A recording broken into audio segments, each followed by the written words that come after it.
propose qu'on démarre notre table ronde qui justement va nous apporter des compléments d'information. On accueille donc à cette table ronde Nathalie Demellet, directrice Habitat de Rennes Métropole.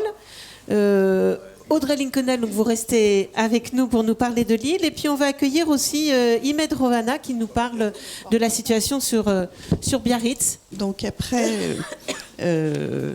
le contexte lillois, une autre expérience en cours, en construction et sur les OFS et les BRS est en marche à Rennes. Donc Nathalie Demellet, vous dirigez le service Habitat. Est-ce que vous pouvez nous présenter cette opération, enfin à quel objectif politique elle répond, quel est le montage, parce qu'on va voir que les typologies sont très différentes d'un territoire à l'autre, et où en êtes-vous ? Déjà, ce que je tenais à dire, c'est que on a enfin un dispositif national qui permet toutes les adaptations locales. Et ça, c'est extrêmement important parce que c'est quand même rare, donc il faut le souligner, qu'on a un cadre qui va permettre effectivement de s'adapter. Enfin, on va pouvoir adapter le cadre national à nos contextes locaux. Moi, je pense que c'est suffisamment rare pour être souligné.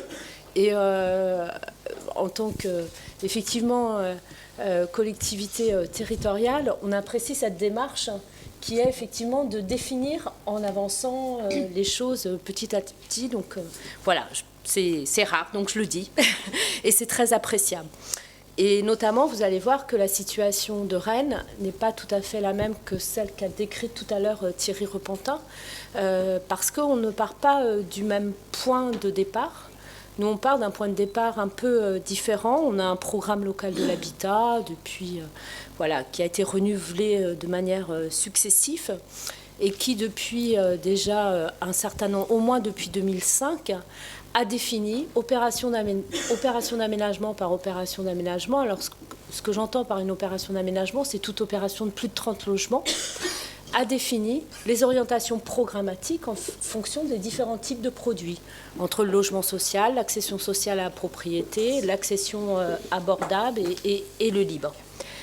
Et on a défini surtout les conditions économiques de ces opérations, c'est-à-dire à la fois on a défini les charges foncières. Donc nous, la question du poids du foncier dans les opérations d'accession sociale ou d'accession abordable n'est pas une question pour nous, car c'est préalablement défini dans le cadre du PLH et ça s'impose à tout opérateur. Pourquoi c'est possible? Je ne vais pas faire de l'histoire, mais c'est possible parce qu'on a une tradition, effectivement de maîtrise foncière sur notre territoire et donc de maintien des prix du foncier, notamment en opération d'extension urbaine, relativement basse. Donc si je prends l'exemple des opérations d'accession sociale à la propriété, toute opération d'accession sociale à la propriété sur notre territoire est fabriquée de la même manière. Le foncier pèse pour 100 € dans le bilan immobilier global et le prix de vente de ces logements-là, après de la collectivité déduite, est de 2000, alors en fonction de la ville-centre et des autres communes, mais on va dire autour de 2000 €, stationnement inclus, TTC. Donc pour nous, la question de la réflexion autour de l'organisme du foncier solidaire, ce n'était pas pour venir apporter une minoration au prix du foncier. Parce que cette question-là, on l'a réglée de manière... voilà, mais en tous les cas, elle est définie. On a notre programme local de l'habitat qui a traité cette question-là. Par contre, cette réflexion autour de la mise en place d'un organisme de foncier solidaire, pour nous, avait effectivement de l'importance pour légitimer un peu cette intervention publique. On met 5 millions d'euros par an en assurant une certaine pérennité à cette intervention publique et qu'elle ne soit pas confisquée, appropriée, vous avez employé le terme, je crois que c'est Anne-Catherine, appropriée par l'acquéreur initial. Donc, comme toutes les collectivités qui faisons l'accession sociale, on a des clauses antispéculatives sur 10 ans. L'acquéreur qui revend, il revend à un prix au prix du marché. Enfin, on a expérimenté toutes les clauses possibles depuis qu'on fait de l'accession sociale à la propriété. Aujourd'hui, on en est au fait qu'effectivement, l'acquéreur revend au prix de marché et nous rétrocède le montant de l'aide à due concurrence du nombre d'années passées dans le logement. Mais, même si, entre guillemets, on a cette clause un peu de morale, on récupère un peu d'argent public, il n'en demeure pas moins que toute la programmation initialement pensée pour organiser la mixité sur les opérations d'aménagement, eh bien, elle est one-shot. C'est-à-dire que très vite, en dehors du logement locatif social, on n'a aucune assurance que ces opérations d'aménagement, quelles qu'elles soient, dans la durée, conservent la même mixité. Or, on sait bien que dans la durée, en fonction de l'attractivité de tel ou tel quartier, on peut avoir des ensembles immobiliers, des opérations d'aménagement qui vont soit s'apprécier, soit se déprécier et conduire effectivement à une remise en cause, en tous les cas, des objectifs de mixité tels qu'on l'avait imaginé dans le cadre de la mise en œuvre de notre programme local de l'habitat. Donc pour nous, c'est vraiment cet objectif qui est très important. D'une part, c'est d'assurer dans la durée la programmation, les orientations programmatiques qui ont été pensées pour atteindre cet équilibre autour, équilibre de peuplement, ou pour atteindre cette mixité voulue entre les ensembles locatifs sociaux, le logement libre qui se vend très cher sur Rennes, en tous les cas sur la ville de Rennes, et puis ces produits d'accession sociale ou abordable. Donc c'est vraiment un point extrêmement important. Deuxième point important, bien entendu, c'est la non-appropriation de l'effort public par les particuliers. Voilà. Et troisième point important aussi pour nous, c'est aussi pouvoir offrir une offre qui ne soit pas une offre toujours uniquement en neuf à des demandeurs d'accession sociale à la propriété, puisque nous, on a un système d'accession sociale à la propriété qui fonctionne de la manière suivante. Donc on a des opérations, elles sont toutes faites aujourd'hui en PSLA. Et donc il y a un top départ à la commercialisation pour chaque opération. Et donc tout acquéreur qui souhaite acheter un des logements vient s'inscrire auprès de l'opérateur et constitue un dossier. Ensuite, il y a une commission qui se réunit, mais c'est forcément toujours des produits neufs.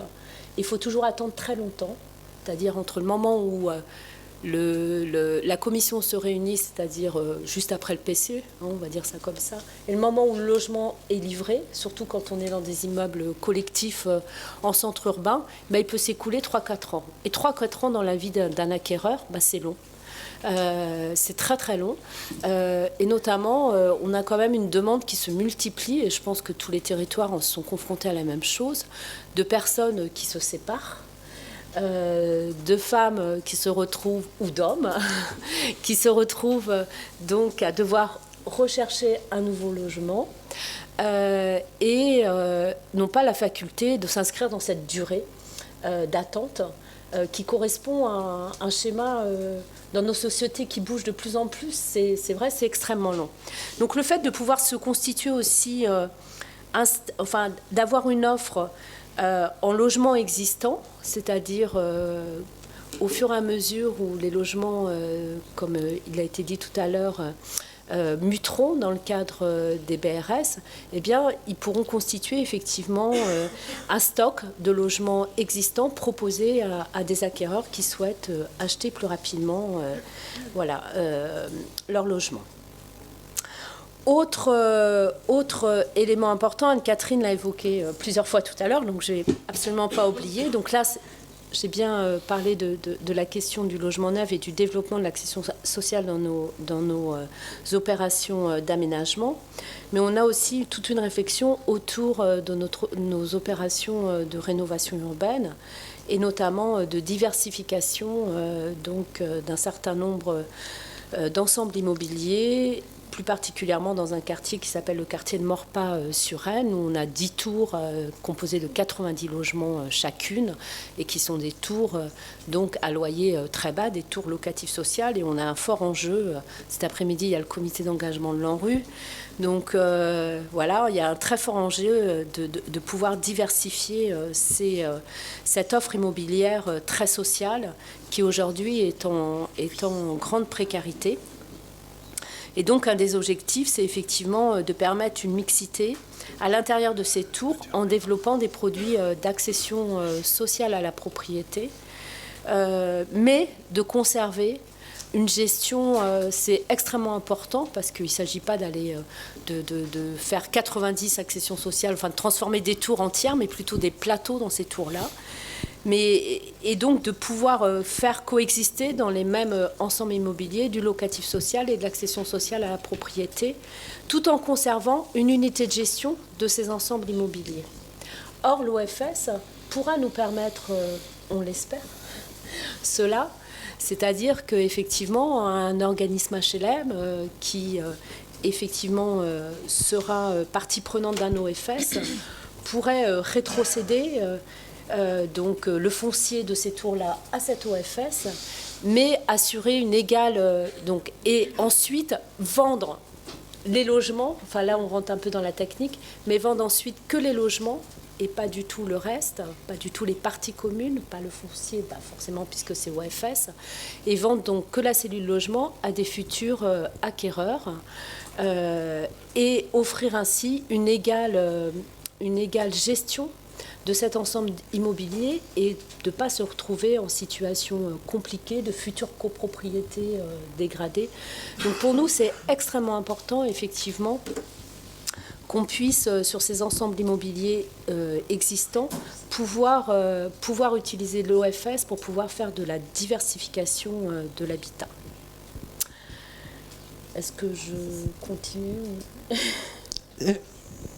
Si je comprends bien, vous nous dites que c'est un outil très plastique, OFS et BRRS, dont vous pouvez vous saisir et qui n'est pas que destiné à un cadre tendu, puisque vous avez déjà une politique d'accession sociale, mais ce qui vous guide en priorité, c'est l'enjeu de pouvoir avoir une mixité sociale, une sorte de stratégie de peuplement continue dans le temps et qui mixe à la fois du locatif et de l'accession.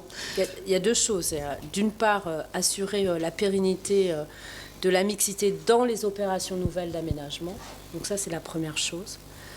La deuxième chose, enfin il y a trois choses. La deuxième chose, c'est effectivement de pouvoir assurer, je dirais, une pérennité de l'aide publique. C'est quand même important quand on a une collectivité qui met 5 millions d'euros par an et qui recharge tout le temps. On a l'impression que c'est du one-shot à chaque fois, quoi. Voilà. Et la troisième chose, qui est peut-être plus propre à notre territoire et à notre projet actuel, c'est effectivement de permettre, dans des ensembles immobiliers très caractérisés, de permettre une diversification de l'occupation en conjuguant à la fois du locatif social et de l'accession à la propriété, tout en conservant une qualité de gestion, d'abord une gestion unique de l'ensemble immobilier et une qualité dans la gestion des espaces, dans les projets d'entretien de ces ensembles immobiliers. Donc pour nous, ce sont effectivement les trois objectifs. Je vais répondre à votre première question, où en est-on ? Donc on n'a pas pris la décision de créer un OFS aujourd'hui. On est en étude d'opportunité. Voilà. Donc, parce qu'il y a quand même un point extrêmement important et qui pour nous est encore un peu flou, c'est l'équilibre économique de tout ça. C'est-à-dire qu'il ne s'agit pas... nous, on a un dispositif, je vous ai dit, qui fonctionne bien. On vend nos logements comme à Lille, on vend les logements à 2 000 €. On a du foncier, du fait d'une longue tradition politique foncière, donc, qui fait qu'effectivement, on a organisé les opérations d'aménagement qui permettent d'avoir des charges foncières compatibles avec une vente à 2 000 €, prix de vente TTC. Il y a une aide de la collectivité, tout ça fonctionne bien. Donc la mise en place d'un OFS, pour nous, ne doit pas venir détériorer la solvabilité des ménages. Aujourd'hui, les ménages qu'on arrive à satisfaire dans le cadre de nos produits accession sociale, ils ont un revenu médian, quand il s'agit de 2 actifs, autour de 2 400 €. C'est ça notre public cible en accession sociale à la propriété. C'est pas très très élevé, 2 400 €, mais voilà, ça fonctionne et ça fonctionne relativement bien. Il n'y a pas d'accident à la propriété connu, parce que le prix de vente est tellement bas que de toute façon, même si, c'est une réponse aussi au monsieur tout à l'heure, c'est qu'il y a une telle déconnexion du prix de vente par rapport au prix du marché, que même si les ménages sont confrontés à des aléas de la vie, ils ne se retrouvent pas en difficulté. Ils ont aujourd'hui cette capacité de revendre voilà, assez facilement leur logement. Demain, avec l'OFS, ils auront aussi cette faculté, puisqu'il y a un prix qui est effectivement convenu et qui sécurise la revente. Donc, voilà. Mais par contre, ce qu'on ne connaît pas aujourd'hui, c'est la manière dont l'OFS va pouvoir se financer auprès des banques, et notamment de la Caisse des dépôts, puisque nous sommes là, donc il faut en dire 2 mots. Et notamment, quel sera le profil, si on peut utiliser, et quel sera le profil du prêt Gaïa qui sera mis à disposition des OFS pour permettre aux OFS à but non lucratif d'atteindre un certain équilibre économique sans mobiliser des capitaux, parce que M. Repentin parlait de sommes très importantes de dotation en capital. Je ne suis pas sûre que les collectivités auront la possibilité de doter en capital de manière aussi conséquente leurs OFS, et sans faire peser sur les ménages une redevance trop élevée. Et c'est pour ça que je dis on est en étude d'opportunité, parce que la clé de réussite de l'OFS, elle est là. Donc si demain on n'a pas la possibilité d'avoir recours à un prêt Gaïa ou autre, hein, pour l'instant je connais que le prêt Gaïa, donc je cite ce que je connais, un prêt Gaïa qui soit profilé et adapté aux OFS, eh bien on se retrouvera, en tous les cas pour nous sur notre territoire, un peu dans une impasse. Parce qu'on ne se situe pas dans le fait de venir minorer un prix du foncier qui serait trop élevé aujourd'hui. Voilà. Peut-être sur cette question du modèle économique, Audrey Linkenheld, à Lille, comment avez-vous conçu le modèle économique de l'OFS? Vous aviez parlé, je crois aussi, de mobilisation de privés, de mécénat. Enfin, comment imaginez-vous le modèle de financement? Alors, nous, à Lille, la décision est prise de créer un OFS. Ça ne veut pas dire pour autant qu'on a réponse à toutes les questions et que le modèle économique est totalement bouclé, mais on y travaille. Donc, nous avons la chance à Lille, depuis longtemps déjà, d'avoir une fondation territoriale qui s'appelle la Fondation de Lille. Et dès le départ, nous avons souhaité que cette fondation de Lille puisse abriter notre organisme foncier solidaire, parce que cette fondation, encore une fois, a l'avantage d'exister, qu'elle a une gouvernance légère dans laquelle sont présentes y compris les collectivités. Et ça nous semblait le meilleur outil existant, répondant par ailleurs aux caractéristiques de l'organisme foncier solidaire, et notamment, évidemment, son caractère non lucratif. Vous avez compris tout à l'heure qu'il y a des décrets qui étaient sortis et qui, à peine sortis, devaient être corrigés. Parce que le décret initial de l'OFS, contrairement à ce que nous avions tous prévu, pensé et travaillé, a précisé que l'OFS devait l'être à titre principal. Or, si on est une fondation abritée, comme on avait prévu de le faire, sous l'égide d'une autre fondation, eh bien, on n'est pas à titre principal. Donc, nous avons à la fois dû enclencher la correction possible de ce décret, donc ça c'est fait, mais nous avons dû du coup aussi un peu changer notre fusil d'épaule à Lille pour ne pas retarder des opérations sur lesquelles je vais revenir, que nous avons déjà dans les tuyaux, puisqu'on parle d'expérimentation, il faut bien à un moment donné s'y mettre concrètement. Donc nous avons finalement décidé de passer par une association, qui sera une association donc de préfiguration, mais qui a vocation le plus rapidement possible à passer le relais donc à cette fondation sous égide de notre fondation de Lille. Cette association, donc nous en avons pris nous avons délibéré pour autoriser la ville de Lille à y adhérer, donc ça c'est fait. La Fondation de Lille, qui sera membre également de cette association, a délibéré également. La Fédération des promoteurs immobiliers, puisqu'effectivement on a souhaité dès le départ mettre autour de la table un certain nombre de partenaires privés, va délibérer là, dans quelques jours pour rejoindre également cette association. Et la métropole européenne de Lille le fera au mois de juin. Et nous serons donc tous autour de la table membres de cette association qui doit donc devenir notre organisme foncier solidaire. Peut-être que d'autres nous rejoindront, peut-être la Fondation Abbé Pierre qui a montré son intérêt. Enfin, tout ça est encore en discussion. Et l'idée, c'est effectivement qu'à terme, nous puissions bénéficier, y compris de fonds privés. Alors, on verra sous quelle forme. On n'a pas d'intention particulière à ce stade, mais ça nous semblait intéressant, en tout cas, que sur le modèle des fondations, on puisse avoir aussi, pourquoi pas, des dons, y compris fonciers. On a des grands opérateurs fonciers privés, on se dit pourquoi pas. Ils pourraient bénéficier de cela. Mais voilà où on en est donc sur le plan institutionnel. On espère donc avoir un agrément avant la au cours de ce premier semestre 2017 pour pouvoir donc très concrètement enclencher nos opérations, puisque nous avons, et depuis quelque temps déjà, 2 opérations en hypercentre valorisé, donc pour les raisons que j'indiquais tout à l'heure, sur lesquelles nous avons l'intention de tester ce modèle OFS-BRS. Donc 2 opérations qui sont des opérations, comme on a l'habitude de le faire à Lille, mais pas seulement, qui sont des opérations mixtes. L'une qui est située sur ce qu'on appelle notre ancienne faculté de pharmacie. Donc je ne vais pas forcément ramener d'image, mais il faut imaginer un bâtiment très patrimonial, très ancien, voilà, avec beaucoup de caractère, donc dans lequel il y aura un hôtel, un équipement culturel, mais aussi donc des logements, 210 logements en tout, 95 logements qui seront en libre, 48 logements sociaux, donc sociaux chez nous à Lille, c'est ou en plus ou en PLAI.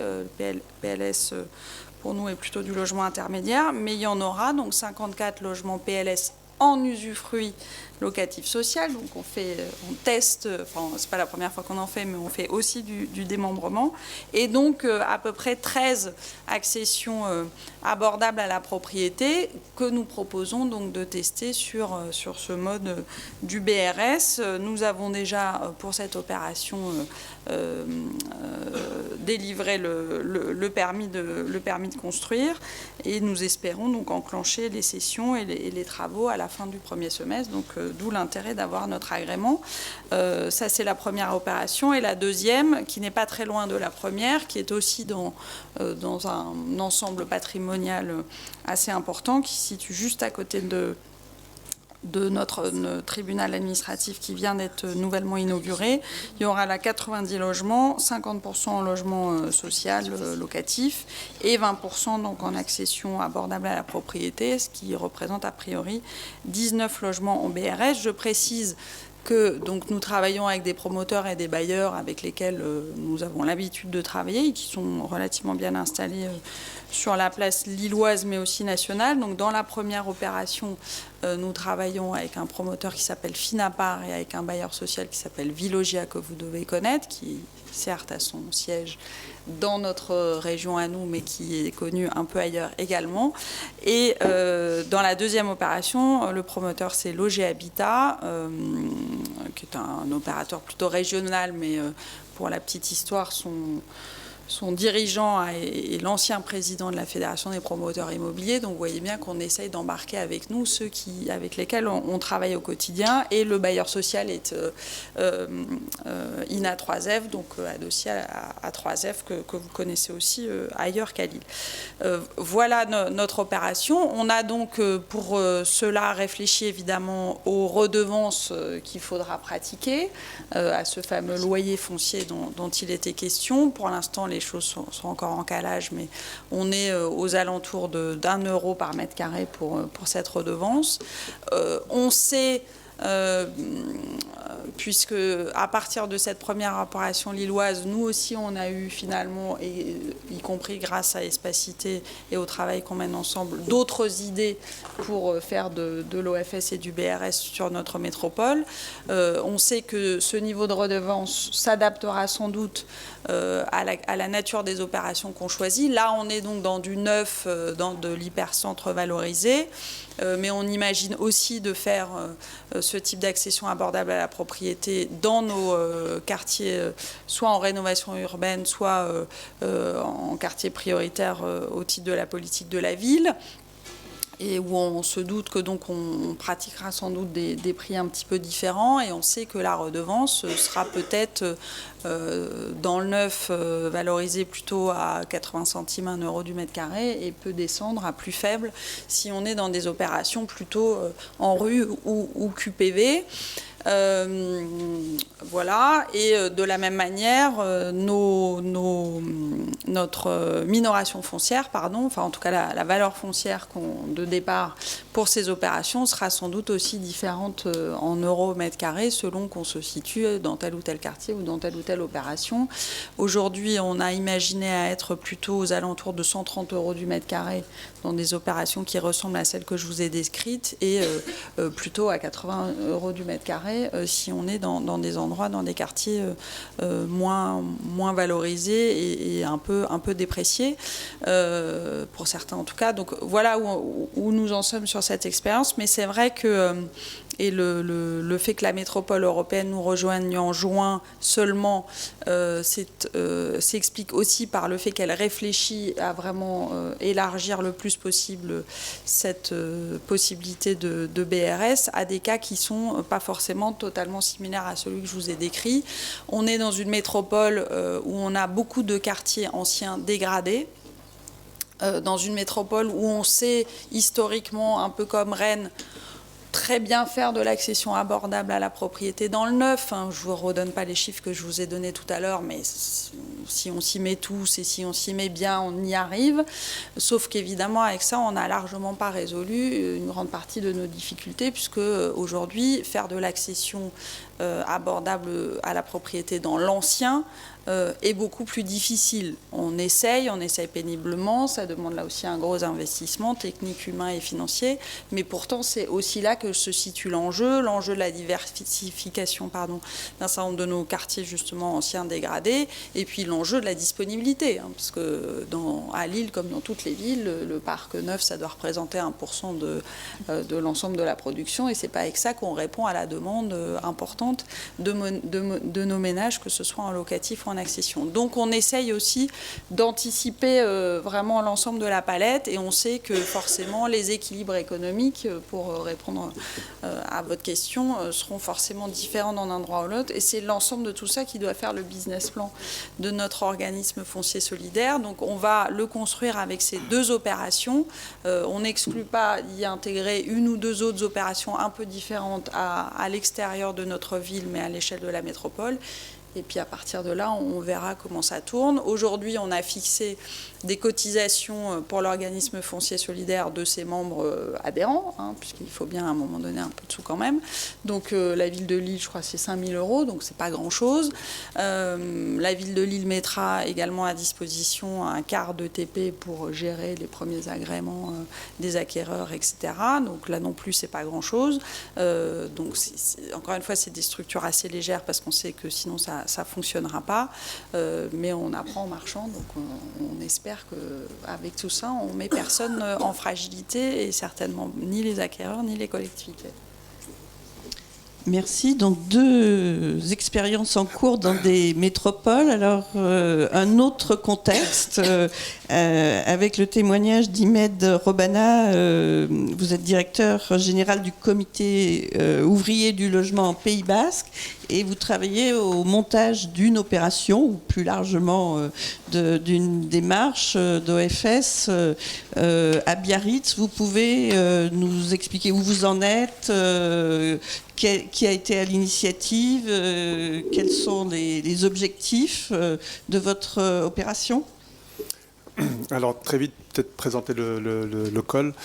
Donc le COL est une société coopérative qui est basée à Anglet et donc qui travaille un peu sur tout le Pays Basque et sur toute la région Aquitaine. On a commencé à réfléchir sur pourquoi les OFS. On est aujourd'hui pas mal engagé sur un certain nombre de sujets d'accession. On est des spécialistes de l'accession sociale à la propriété. Nous sommes très engagés actuellement dans des projets d'habitat participatif, notamment de SIAPP, qui est une accession très sociale. Nous avons été amenés à réfléchir sur l'OFS sous l'impulsion de l'EPFL, puisque c'est un vrai sujet sur un territoire extrêmement tendu. Et parce que également, un peu la problématique des 25% de la loi SRU sur des communes, vous avez parlé tout à l'heure de Biarritz, on a aussi d'autres communes qui sont en retard sur les 25% de la loi SRU. Pousse, ça veut bien dire que ça marche, ces pénalités qui sont assez importantes, pousse beaucoup des collectivités à être extrêmement concentrées sur le locatif social, voire même à peut-être produire des effets un peu pervers où on voit d'ici ou là des opérations extrêmement importantes tout en locatif social. Et donc nous on est allé voir notamment la ville de Biarritz pour leur dire écoutez, c'est très bien, on fait du locatif dans notre activité, on a une petite activité locative, mais l'essentiel étant l'accession à la propriété. C'est très bien de faire du locatif social, nous en faisons, mais surtout n'oubliez pas que l'accession sociale participe non seulement à la mixité, mais également au parcours résidentiel. Dans nos accédants à la propriété, donc qui ont des revenus à peu près effectivement entre 1 et 3 SMIC, nous avons un tiers de nos accédants qui viennent du parc locatif. Donc l'accession sociale à la propriété participe à la mobilité et au parcours résidentiel. Donc il nous semblait important de ne pas oublier l'accession à la propriété, tout ça parce qu'effectivement, il y a des pénalités qui poussent à faire du locatif social. Alors, la ville de Biarritz, les élus m'ont dit, mais très bien, mais qu'est-ce qui se passe quand les gens revendent ? Bon, j'ai dit, écoutez, nous, on a une clause antispéculative de 10 ans. Alors, sur la notion de plus-value, tout à l'heure, on l'a abordé. En ce qui nous concerne, on considère qu'effectivement, à partir du moment où il y a des aides publiques, il est normal que les personnes, lorsqu'elles revendent, redonnent, je dirais, les aides publiques qui ont été consenties. Mais par contre, il ne semble pas forcément logique que la plus-value soit interdite à des personnes dont les ressources sont modestes et qu'elle soit autorisée par ailleurs. Donc il y a une question d'équité. Donc ce n'est pas la notion de plus-value qui nous a d'abord, je dirais, intéressés. C'est plutôt l'autre problématique est de dire on est sur un territoire qui est très tendu, où le foncier est très rare, très cher. Je rappelle que les prix de Biarritz, c'est des prix parisiens, pratiquement. Donc, c'est vrai que nos clauses de 10 ans plus 3 mois, les personnes revendent, font une plus-value, ça repart sur le marché. Et donc, ce que disaient les élus, c'est qu'autant en locatif social, nous disposons d'un parc locatif qui restera pérenne dans le temps, autant en accession à la propriété, malheureusement, et compte tenu de la rareté du foncier, on n'a pas cette possibilité. Je vous avoue que c'est le point, moi, qui m'a beaucoup effectivement intéressé, c'est de dire il faut absolument qu'on arrive à ce que même dans des secteurs extrêmement tendus, d'avoir un parc qui soit accessible ad vitam aeternam en accession à la propriété. Donc voilà pourquoi on s'est mis de manière résolue sur ce dispositif. J'ai eu également un appel du maire de Guétari qui me dit, écoutez, 10 ans plus 3 mois, nous avons des personnes qui ont revendu. Et pour nous, c'est la double peine, en plus pour des résidents secondaires.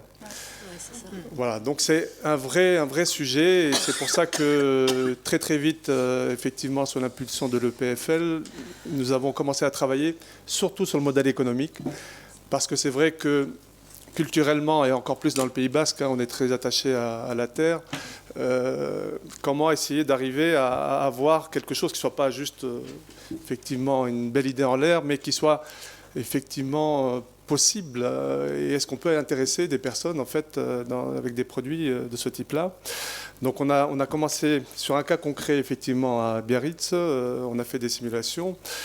Et les simulations montrent que grâce à la TVA à 5,5, c'est pour ça qu'elle est extrêmement importante, cette TVA à 5,5, le fait que les accédants puissent également bénéficier de prêts à taux zéro est également un élément assez important. Les simulations nous montrent qu'en termes de prix de sortie, là où le même terrain, en fait, un projet privé sort à peu près à 6 000 euros du mètre carré, là, on peut gagner pratiquement 50%, donc en prix de vente. Et après, reste le calcul de la mensualité, puisque les personnes vont acheter le bâti, vont pas acheter le terrain, vont faire un crédit sur 20 ou 25 ans pour payer le bâti, mais ils vont également payer une redevance pour la part terrain. Et il est important que la somme de tout ça reste attractive par rapport à la concurrence qui est celle du privé ou voire d'autres opérations d'accession sociale à la propriété. Donc les simulations qu'on a faites, on a pris un exemple d'un T3 en fait sur Biarritz, là où dans le privé il à 6 000 euros, il sort à plus de 320 000 euros le logement et une mensualité à peu près de 1 700 euros. Lorsqu'on passe sous OFS et BRS, le prix de vente est à moitié prix, donc 160 000 euros. Et le loyer, quand on fait le cumul entre la part mensualité d'emprunt et redevance, on arrive à 850 euros, donc pratiquement la moitié d'un loyer. Donc on s'est dit qu'à partir du moment où il n'y a pas d'offre suffisante en accession sociale sur Biarritz, on en a longuement discuté également avec notre équipe commerciale, on intéressera forcément du monde. Et c'est pour cette raison que la ville de Biarritz donc, nous a retenus pour un projet d'une 40aine de logements sous OFS. Et en dehors de l'effet prix, dont on voit bien que vous montrez qu'il est important dans la décision que peuvent prendre les ménages, est-ce qu'il y a d'autres éléments qui montrent qu'il y a une évolution des mentalités vers ce type de dispositif ? Je vous avoue que c'est difficile à dire tant qu'on n'a pas commencé à expérimenter et à voir comment on va arriver justement à... Ce qui me semble important dans le dispositif, c'est qu'il y a une possibilité qui est offerte aux communes d'avoir une exonération de 30% de la TFPB. Donc nous, on considère que, autant effectivement on est très attaché à la terre sur un logement individuel, dans un immeuble collectif, savoir qu'on possède la propriété du sol, est-ce que ça a du sens à un moment donné? Donc on le présente presque plus comme étant une sorte de taxe foncière majorée. Quand on fait la somme de la taxe foncière minorée de 30% plus la redevance, c'est comme si c'était des logements qui avaient une taxe foncière un peu plus importante. Voilà, et donc les gens de manière pratico-pratique très vite vont faire le calcul de savoir est-ce que ça vaut le coup ou pas, sachant que les 850 euros, c'est moins d'un loyer dans le privé pour un T3 équivalent. Donc c'est vous dire que plutôt que de payer un loyer à perte, je préfère malgré tout, et c'est ça qui nous a amené à dire c'est un modèle qui peut fonctionner, parce que le modèle économique permet d'intéresser des personnes. L'élément fondamental, parce que tout notre dispositif repose sur des prêts Gaïa de la Caisse des dépôts, donc il est extrêmement important que effectivement la Caisse des dépôts puisse nous accompagner sur ce dispositif. Un point également que je voudrais souligner, c'est que je pense qu'on est dans une période où il faut qu'on soit économe non seulement pour les ressources de la planète, mais également pour les ressources publiques. Et donc, il faut absolument essayer d'utiliser les effets de levier que peuvent représenter notamment les prêts de la Caisse des dépôts pour flécher, je dirais, les aides publiques, peut-être directement en baisse du prix de vente du bâti, cette fois-ci, puisque, en fait, de manière mécanique, le fait d'emprunter sur 60 ans est déjà un effet de levier extrêmement important dans le montage des projets. Dans le prolongement de la question de Claire Delpech, peut-être à tous les trois, aussi bien Rennes, Lille qu'en Pays Basque, on peut se poser la question de l'acquéreur. Alors, comment va-t-il connaître ces produits? Est-ce qu'il y a des freins culturels dans les premiers contacts que vous avez? Est-ce qu'il y a d'autres problèmes de freins, par exemple, de prêts bancaires? Enfin, comment pensez-vous conduire toute la pédagogie auprès des ménages? Alors, c'est une de nos préoccupations depuis le début. C'est la raison pour laquelle, à Lille, on a mis en place depuis quelques années déjà une collaboration assez étroite avec à la fois les promoteurs immobiliers et les bailleurs sociaux, parce que ce sont eux qui nous permettent d'atteindre les objectifs de production de logements sur lesquels nous sommes engagés devant la population au moment des élections. Et donc on a cette collaboration assez étroite, et bien avant même qu'on se serve de la loi Macron et qu'on avance sur cette question du bail réel solidaire, bien avant cela, on a souhaité à Lille échanger avec les professionnels, parce qu'il nous semblait bien que si on se lançait dans cette histoire de dissociation entre le foncier et le bâti, il fallait qu'on les convainque, parce qu'encore une fois, comme je l'ai dit tout à l'heure, c'est quand même eux, à la fin, qui vont vendre les logements. Et s'ils ne sont pas convaincus du dispositif, si les notaires, mais il y en a un dans la salle, donc il va pouvoir peut-être témoigner, si les notaires ne sont pas convaincus du dispositif, les acquéreurs ne le seront pas non plus. Donc nous, vraiment, on travaille en étroite collaboration. Ça ne veut pas dire que c'est toujours facile et qu'on ne se pose jamais de questions. Mais en tout cas, là, les promoteurs et les bailleurs avec lesquels on est, on va tester avec eux comment les futurs acquéreurs vont accueillir ce dispositif. Mais nous pensons, à tort ou à raison, on verra, nous pensons à travers la construction même du bail réel solidaire à avoir une réponse à toutes les interrogations qui peuvent être celles des futurs acquéreurs, puisque on a réglé le problème de la mutation, de la transmission, de l'héritage, du décès, de la séparation. Enfin, on a essayé quand même de penser à toutes les situations un peu concrètes, des accidents de la vie. Enfin, voilà. Donc, on a normalement réponse à toutes les questions que se pose un acquéreur, et on espère que cette réponse sera convaincante pour lui. Monsieur avait envie de réagir sur cette question. Oui, Frédéric Roussel, je suis notaire. La question importante, c'est faire adhérer les professionnels. C'est absolument vrai. J'ai beaucoup aimé votre témoignage, et j'avais eu un coup de téléphone d'ailleurs avec vos équipes à une époque pour essayer de convaincre de la pertinence du dispositif. Je pense qu'il n'y a plus vraiment de doute aujourd'hui. La question, c'est de le vendre, effectivement. La question qui m'a été souvent posée, c'était enfin, comment pouvez-vous imaginer, alors que nous connaissons en France un sens très aigu de la propriété, du foncier, comment pouvez-vous imaginer vendre un appartement, une maison sans le foncier? Alors prenons l'exemple, et je le citerai systématiquement, de l'appartement. Bon. Quand vous posez la question à quelqu'un, avez-vous conscience que dans les parties communes de votre lot de copropriété, vous avez une quote-part du sol? Monsieur Repentin disait tout à l'heure, je pense que c'était lui, c'est quoi la valeur du foncier? C'est quoi la charge foncière? C'est le droit de construire à un endroit déterminé. Le fait de l'isoler ne change rien au droit de propriété. Là où on pourrait aller plus loin, bien entendu, c'est sur la propriété temporaire. Et il se lie des choses ici ou là sur l'idée de la propriété temporaire. Oui, c'est la notion d'usage. Oui, c'est ce qui a été dit tout à l'heure, une dimension de pensée de propriété différente aujourd'hui qu'elle le fut peut-être de mon temps, où le sens de la propriété était très aigu, il l'est moins aujourd'hui. Et on passe plus de la propriété à l'usage. Ici, nous restons dans la propriété. Entendons-nous bien. Dans la propriété pérenne, dans la propriété au pire, Madame Baillarguet, indemnisable, au pire. Mais c'est bien une propriété vendable. Je n'achète pas, pardonnez-moi, mais c'est ce que je dirais à nos clients, vous n'achetez pas des droits réels détachables. Vous achetez un appartement. Exactement. Vous achetez une maison. Parce qu'on le fera, je pense également, sur du foncier diffus. Vous achetez une maison sur un terrain qui ne vous appartient pas. Bien, prenons l'exemple de l'appartement au rez-de-chaussée, dans un immeuble où il y a des jardinets devant, on connaît tous ça. Est-ce que le propriétaire est conscient qu'il n'est pas propriétaire de son jardinet, mais qu'il en a la jouissance privative? Où est le problème? Il n'y en a pas.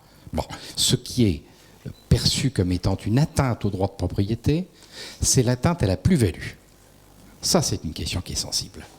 Mais quand on achète à ces conditions-là, et qu'on arrive, Ce que je disais à ma voisine tout à l'heure pendant que je n'écoutais pas Audrey Lincolnel, ce qui n'est pas bien.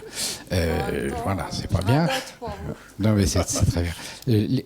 On capitalise entre, effectivement, payer un loyer toute sa vie et ne rien conserver pour ses vieux jours dans une 3e ou 4e partie de vie particulièrement difficile éventuellement. Là, en fin de parcours résidentiel, je vais pouvoir effectivement avoir un capital à consommer, peut-être, pas forcément à faire hériter, mais à consommer, qui viendra peut-être prendre le relais de retraite dont le sort est peut-être plus délicat.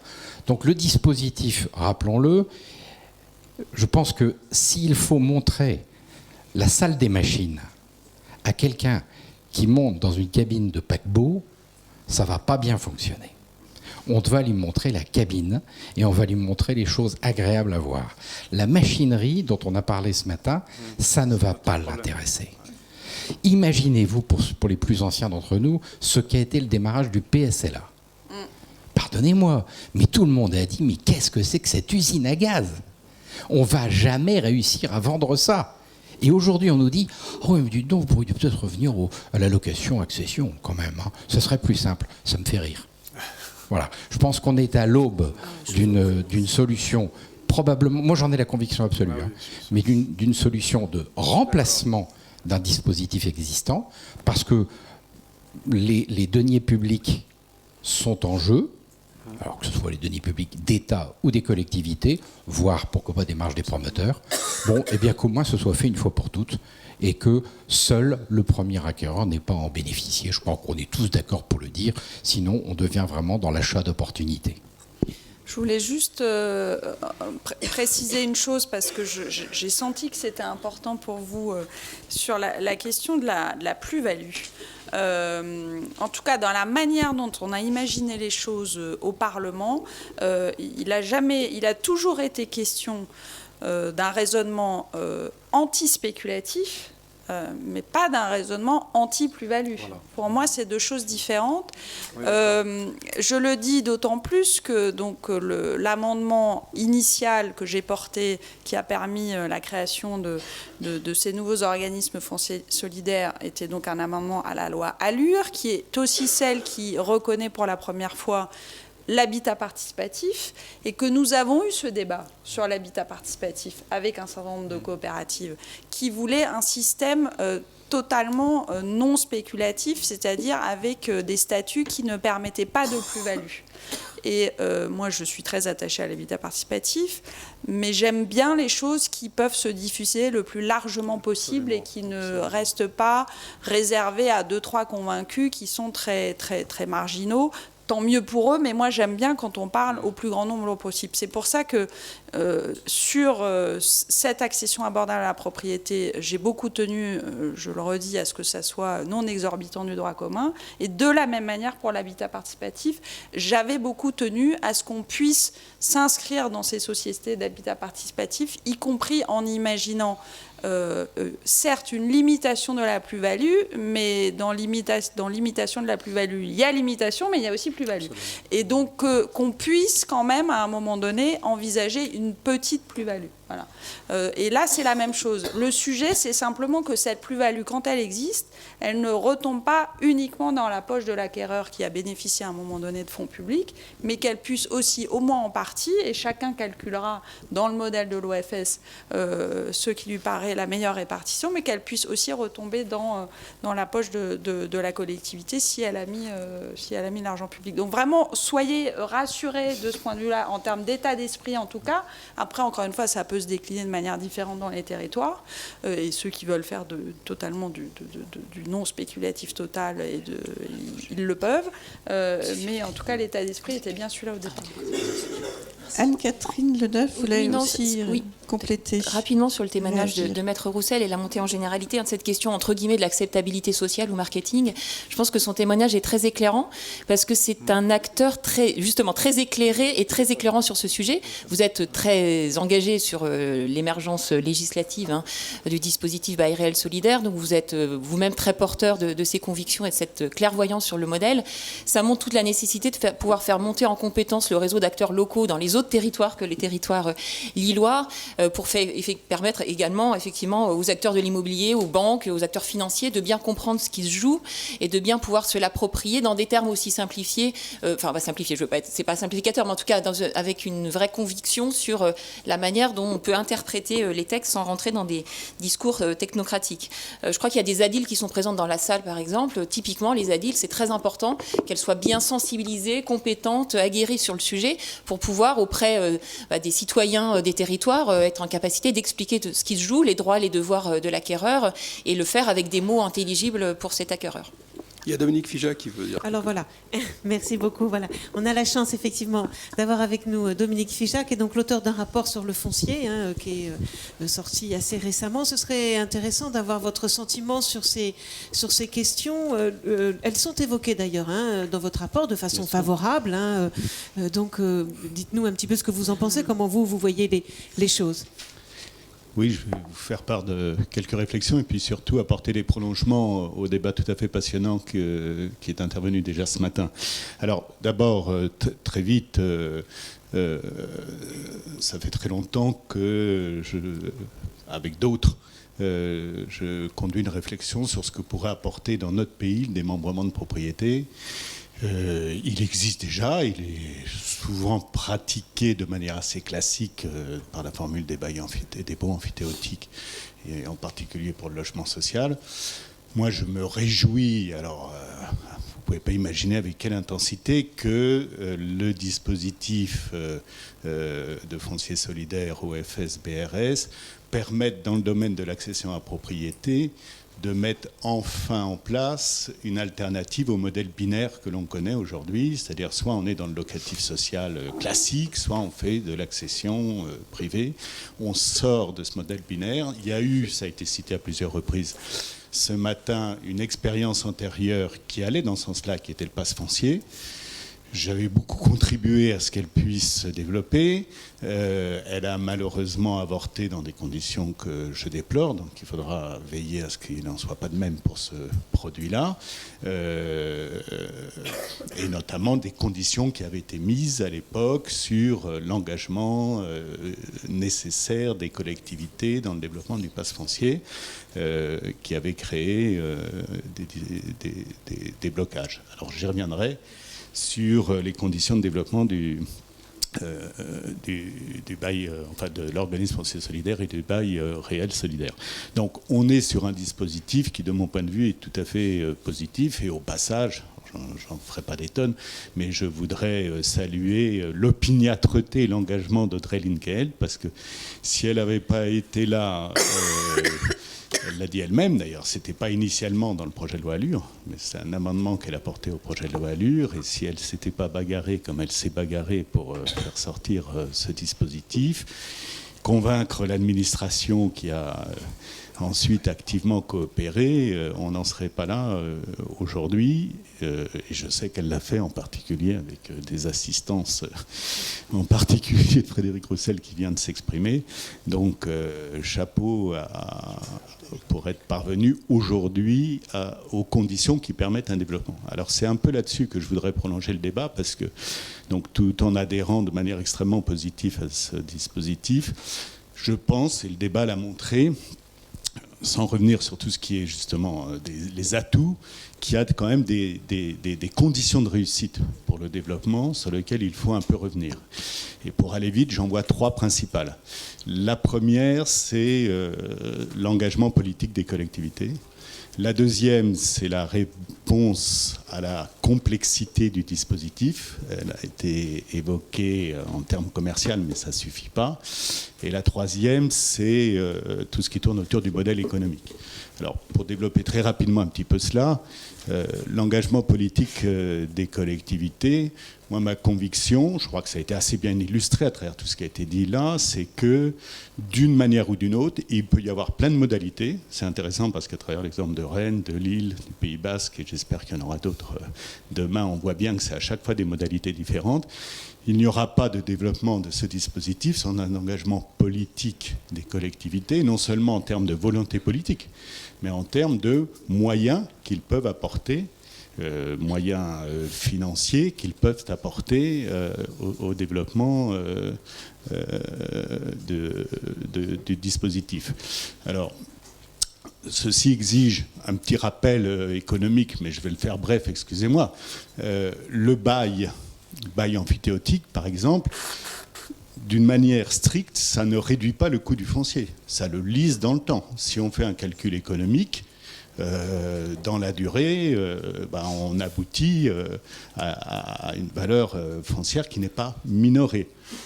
D'autant moins lorsqu'on est justement, comme ici, dans des baux de longue durée, rechargeables et quasiment à perpétuité.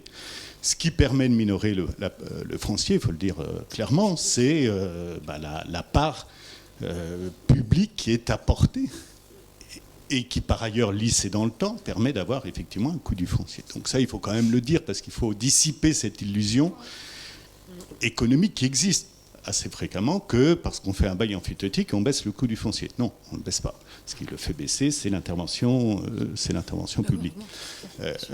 Alors, il y a beaucoup de manières de faire baisser, de faire cette intervention publique. La ville de Rennes, et vous l'avez très bien dit, a une longue tradition de politique foncière de long terme et de maîtrise publique qui permet d'avoir effectivement des prix fonciers maîtrisés, je dirais, dans les nouvelles opérations d'aménagement.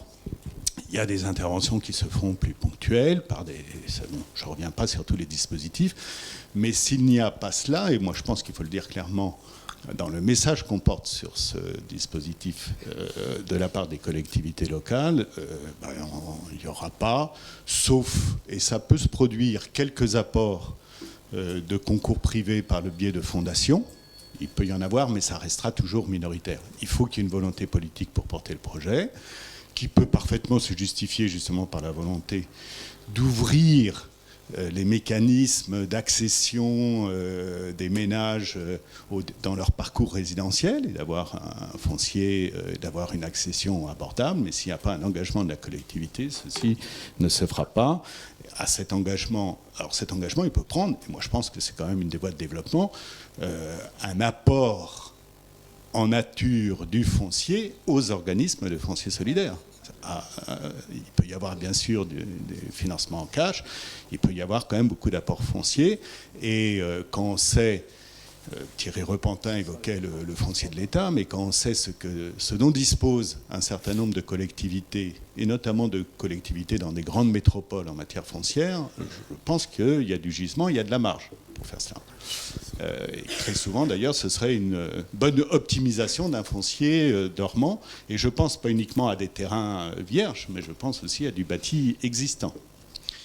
Deuxième élément, excusez-moi, je ne voudrais pas être trop long, mais deuxième élément, c'est la réponse à la complexité du dispositif. Alors, la complexité, elle est effectivement d'abord un peu d'ordre culturel, mais ça, Frédéric Roussel y a très bien répondu, mais elle est aussi quand même dans toute la complexité de ce montage, il faut pas le nier.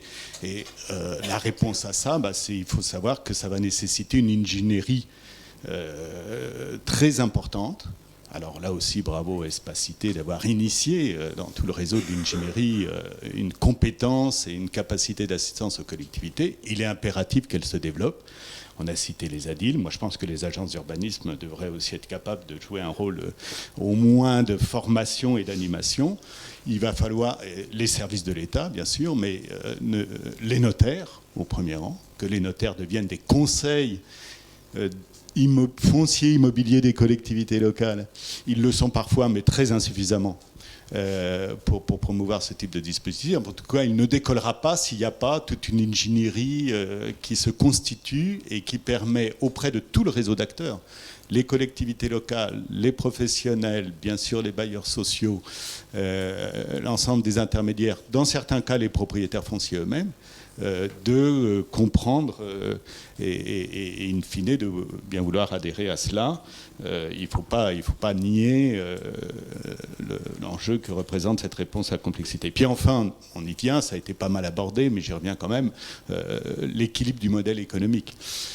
Alors le modèle économique, il faut bien voir qu'il joue sur deux plans.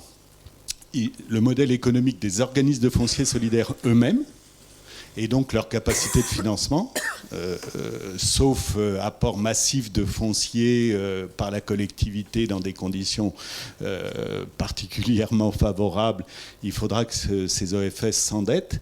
Dans quelles conditions pourront-ils s'endetter ? Quelles conditions mettra la Caisse des dépôts à des financements, à des organismes à statut associatif ?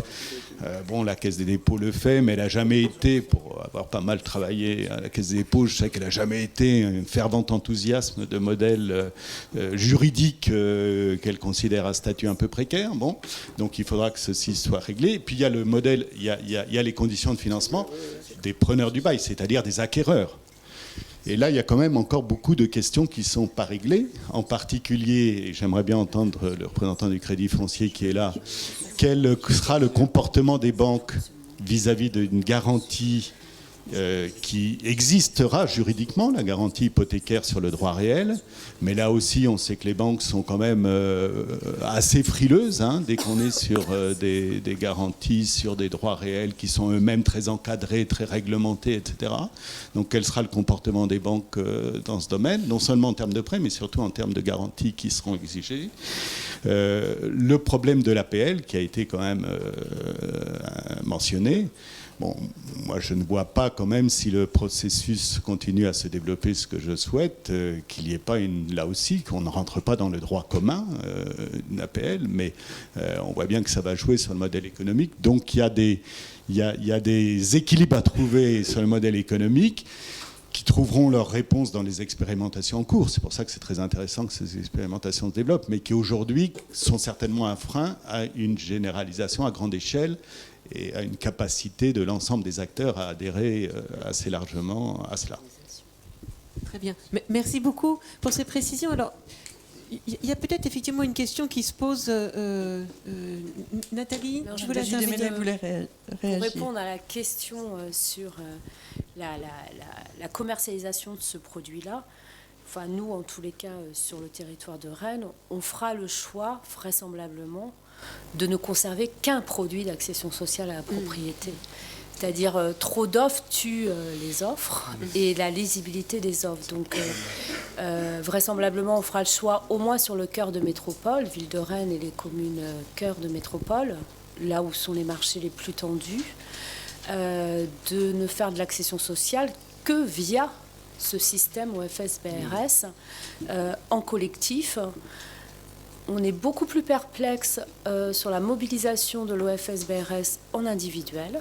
Voilà, mais bon, peut-être que c'est un préjugé, parce que je pense que culturellement, alors, mais peut-être, et surtout pour des Bretons, culturellement, être propriétaire de son jardin, ce n'est pas qu'un droit de jouissance, c'est aussi des capacités d'extension. Enfin, bon, bref, je pense que c'est plus compliqué, mais... Et le parallèle avec le pass foncier... Nous, on a de l'individuel sans jardin, donc ça nous pose pas problème dans nos petites maisons en bande d'extension. Et le parallèle avec le pass foncier n'est pas tout à fait... on a fait beaucoup de pass fonciers en ce qui nous concerne. On regrette aussi beaucoup sa disparition. Mais le parallèle avec le pass foncier n'est pas tout à fait le même, puisque le pass foncier, il y a une sortie, c'est-à-dire que ce n'est qu'un différé du foncier. Mais l'acquéreur devient propriétaire de son foncier. Ce n'est que l'étalement de sa charge financière et de remboursement, ce qui n'est pas du tout le cas. Donc, voilà. Donc nous, en tous les cas, sur les conseils d'espace cité, et parce qu'Anne-Catherine en a parlé tout à l'heure, mais on choisira vraisemblablement, si la décision politique de créer un OFS est prise sur le territoire métropolitain de Rennes, de n'avoir qu'un dispositif d'accession sociale. Et bien entendu, tout ce que vous avez dit tous, les professionnels, les notaires, les banquiers, nous, notre ADIL est très importante. Donc, effectivement, il y aura aussi toute cette collaboration et partenariat à mettre en place. D'accord. Alors, quand on a autre question qui se pose, quand on a préparé cette table ronde avec Espace Cité, qui est très spécialiste du sujet, est arrivée la question zone tendue, pas zone tendue. Alors, j'ai envie de vous la poser à vous, Monsieur Robana. Est-ce que ce dispositif, il est exclusif au secteur très tendu. On a évoqué l'intérêt que ça présentait justement pour minorer le foncier dans ces secteurs très tendus où le foncier est cher. Ou est-ce qu'on peut imaginer une deuxième vie à ce dispositif vers des secteurs qui seraient moins tendus ? Alors, là, effectivement, je pense qu'une des problématiques, autant quand on est sur des villes comme Biarritz, etc., où il y a très peu d'offres en fait concurrentes, le système fonctionnera forcément. L'intérêt, effectivement, de se dire que le PSLA, en fait, finalement, par un effet de ciseau, peut se faire substituer par l'OFS, permettrait à ce que le dispositif se développe de manière plus importante, parce qu'on se retrouverait de ce fait-là avec, lorsqu'il y a du PSLA et un système sous BRS, le différentiel n'est pas suffisamment important pour que ça soit attractif pour les personnes. Donc, dans la mesure où il y a une offre qui peut se faire en accession sociale sous forme de PSLA, c'est vrai qu'il y a cette concurrence qui risque de limiter le développement de l'OFS. À Biarritz, il y a très peu de fonciers, donc il y a très peu de PSLA, donc forcément, ça marchera. Donc, premier point, c'est quelle est cette coexistence entre le PSLA et puis l'OFS. Le deuxième point également, pour que ça se développe, je pense nous en tout cas, on voit que les collectivités sont extrêmement, sollicitées. Enfin, aujourd'hui, il y a une très forte tension sur les finances publiques. Si on veut que ça se développe de manière importante, il faut qu'on trouve des dispositifs qui puissent optimiser les finances publiques. Et je reviens encore sur l'importance de l'intervention de la Caisse des dépôts sur des prêts Gaïa à long terme. Ça me paraît fondamental au développement de ce dispositif pour qu'il ne soit pas juste à titre expérimental sur quelques sujets, parce qu'une fois qu'on a mis 2 millions d'euros une fois, la deuxième fois, on commence à réfléchir et je ne pense pas que ce soit un optimum du point de vue des finances publiques. Le troisième sujet, effectivement, et ça c'est un sujet qui est porté par le PFL qui nous amène sur une réflexion, c'est un sujet presque, je dirais, au niveau national, là, donc de revitalisation des centres-bourgs. Aujourd'hui, sur les centres-bourgs, le seul dispositif qui fonctionne, c'est en locatif social, par le biais d'un bail emphytéotique. Ça marche, ça fonctionne, etc. Par contre, peut-on imaginer un produit d'accession abordable en centre-bourg? Est-ce que ça a du sens ou pas? Sachant que la grosse difficulté, on s'est cassé les dents jusqu'à présent sur ce schéma-là, c'est une fois qu'on a acheté un bâti et qu'il faut en plus payer des travaux, on sort du marché et donc ça n'intéresse personne. Et c'est pour ça qu'aujourd'hui, l'accession sociale dans les centres-bourgs ne fonctionne pas. Donc, peut-on imaginer, par le biais de l'OFS, qui du coup réduit le foncier à zéro, un dispositif? Alors, on en est à tout début. La problématique des centres-bourgs est une problématique éminemment complexe. Et donc, je pense que c'est un vrai sujet de réflexion que l'on mène avec l'EPF. Probablement, il y aura besoin d'avoir un minimum de fonds publics pour accompagner, parce que je pense que le modèle économique ne fonctionnera pas sans ça. Mais il s'agit pour nous d'un enjeu de territoire extrêmement important et qui est porté même au niveau national, me semble-t-il. Je confirme ce que je disais tout à l'heure sur les... Alors nous, chez nous, on appelle ça les quartiers anciens dégradés, parce que c'est pas dans des bourgs, mais plutôt dans des villes, et parfois même dans des grandes villes. Mais c'est exactement cette problématique-là. C'est-à-dire que pas une question de zone détendue ou tendue, c'est qu'effectivement, dans l'ancien, dès l'instant, même si le foncier est pas cher, le coût des travaux est tel que c'est absolument pas intéressant d'acheter dans l'ancien quand vous avez en plus des produits neufs, parce que on en fait, qui permettent un peu plus loin et pour le même prix d'avoir quelque chose qui ne vous demande pas un investissement personnel en matière de travaux et qui vous offre des performances énergétiques en plus dès le début qui sont intéressantes. Donc moi, nous aussi, on est en train, avec l'aide d'Espacité, d'examiner ce point-là, mais je pense que si on y arrive, alors là, pour le coup, Monsieur Fija sera encore plus content parce que depuis le temps qu'on y a réfléchi, ce sera vraiment, je pense, une belle révolution pour les territoires. Alors, le représentant du Crédit Foncier avait été interpellé, donc on a envie de lui donner la parole. Je suis obligé de la prendre. Bon, c'est vrai que je suis par ailleurs pour le compte du Crédit Foncier, et c'est une mission qui a été confiée aussi par BPCE, responsable d'un groupe projet transverse au sein du Crédit Foncier qui traite du sujet OFS-BRS. Et donc effectivement, on s'interroge sur un certain nombre de points techniques, d'une part touchant mais je ne vous développerai pas les choses de façon détaillée, qui touche effectivement le financement même de l'accédant BRS, à la fois, j'allais dire, vu du côté de l'établissement prêteur en termes de risque prêteur. On est évidemment sur un produit BRS qui est en partie, j'allais dire, hors marché, puisqu'il s'agit de sortir le foncier du produit de cession, de revente, ou en tous les cas avec des clauses de limitation de la valeur des droits réels qui sera recédée. On est effectivement sur un produit qu'on a voulu sortir du marché et rester dans un marché parallèle pérenne d'accession abordable. Donc pour nous, la question qui va se poser, les ménages qui accèdent à la propriété par ce biais, sont-ils des ménages accédants comme les autres ? Faut-il les financer comme les autres? Est-ce qu'ils représentent le même risque que les autres? Et est-ce qu'ils représentent la même rentabilité, puisqu'on fait une activité économique, est-ce que leur financement a la même rentabilité que les autres financements? Voilà les questions auxquelles on est amené à répondre sous l'angle financement. L'autre question, c'est l'angle garantie, c'est-à-dire qu'effectivement, on est confronté au sujet de la valeur. On avait eu des échanges effectivement dans le cadre des réunions lilloises en évoquant les multiples modalités possibles de revalorisation des droits réels lors des cessions et lors des mutations. On sait qu'un certain nombre de méthodes sont pratiquées aux États-Unis. On sait qu'on était assez partant, et Audrey Linkenheld, je crois, l'était également, sur des méthodes qui faisaient référence au marché.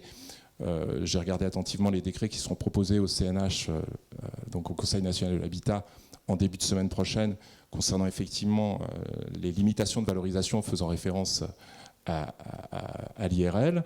Ce sont des choses qu'on est en train effectivement de regarder de façon très précise, sachant aussi que le BRS pourra déterminer au sein du contrat ses propres modalités de revalorisation, nonobstant en plus le fait de pouvoir prendre en compte les travaux qui seront réalisés par le ménage. Tout ça va nous poser et nous pose aujourd'hui un certain nombre de questions sur effectivement cette valorisation à terme des biens et sur le fait qu'effectivement il faudra pouvoir, en cas de risque avéré, eh bien, j'allais dire, défrayer la créance ou défrayer les créanciers qui pourraient se présenter à un moment ou à un autre. Il y a un point qui me paraissait également assez important, et j'en discutais d'ailleurs avec les services de Lille encore pas plus tard qu'hier, c'est le sujet finalement d'une co-approche du risque du ménage dans le paiement de sa mensualité, d'une part constituée bien évidemment de sa mensualité bancaire, mais aussi de sa redevance. On pourra peut-être avoir des incidents de paiement, enfin je doute qu'il y aurait des incidents importants sur un euro mensuel, mais ne sait-on jamais. En revanche, il y aura forcément une conjonction ou une connexion à faire entre le paiement de cette redevance et de la mensualité bancaire, pour veiller effectivement à ce que si d'aventure le ménage ne payait pas à un moment donné l'un ou l'autre, eh bien on puisse effectivement solidairement se contacter, vérifier qu'effectivement il y a peut-être une solution de secours temporaire à adopter, etc. Enfin, il y a toute une réflexion bien évidemment qui est menée en interne sur ces sujets, et que je suis attentivement avec tous les métiers, ça veut dire les risques, le marketing, l'offre, etc. Merci. Alors, qui a envie de répondre? Peut-être une intervention quand même sur rappeler effectivement que les organismes HLM et les sociétés coopératives en particulier amènent la sécurisation aux accédants. C'est-à-dire qu'en cas de chômage, divorce, un certain nombre de dispositifs pour sécuriser nos accédants à la propriété.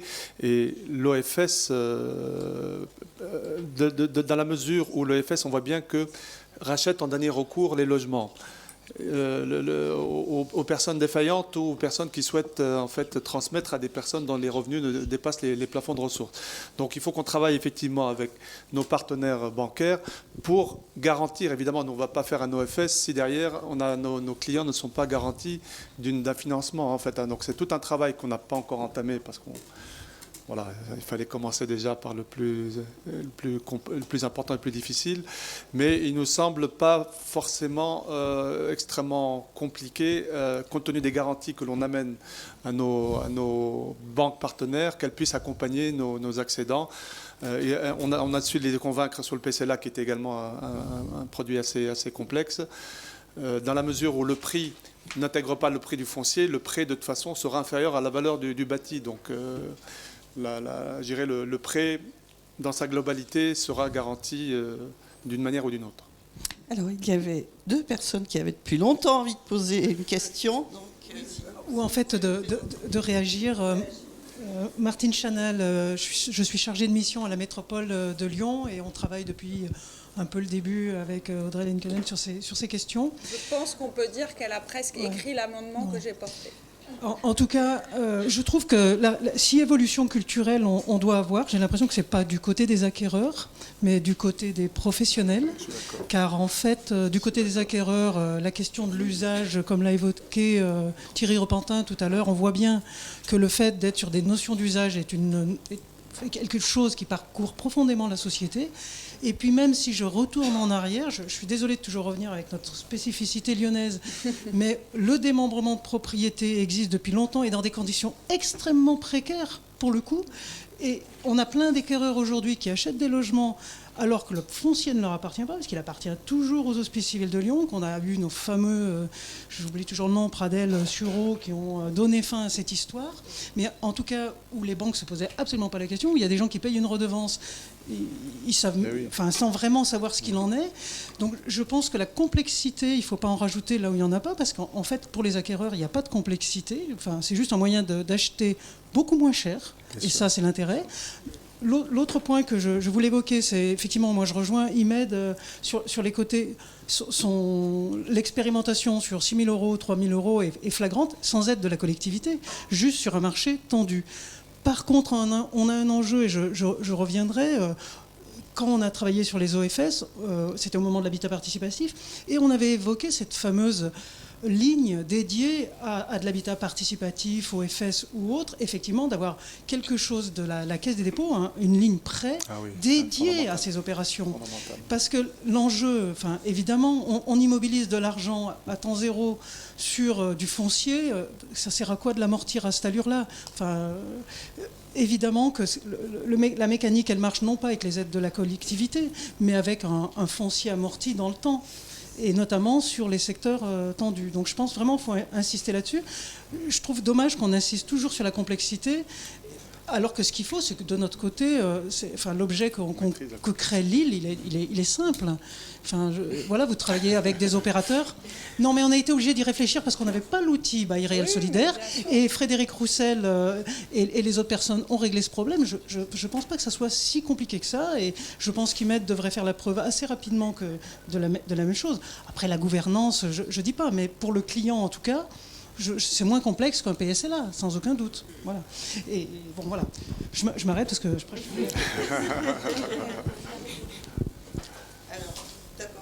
Ça fait 3 ans qu'elle attendait ça. Oui, bonjour.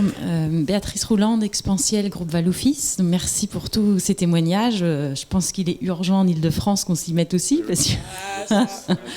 Alors, en fait, moi, c'est parce que par rapport à toutes ces témoignages, on fait beaucoup de PSLA, nous, on fait beaucoup d'opérations d'accession sociale en zone en rue, QPV, donc avec des TVA réduites, ou même parfois l'ANRU à une époque qui donnait aussi des subventions. Donc on a réussi des parcours résidentiels avec des prix tout à fait abordables.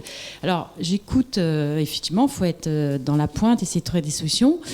En fait, je m'interroge quand je vous ai entendu dire que déjà, c'est bravo d'avoir une politique comme ça où dès le début, le foncier est mis à un prix de 100 euros, donc avec un engagement de la personne qui va vendre les logements de ne pas vendre au-delà d'un certain prix. Donc déjà, en fait, vous aviez déjà réglé le problème, plus avec certainement des endroits des TVA réduites dans des zones en rue.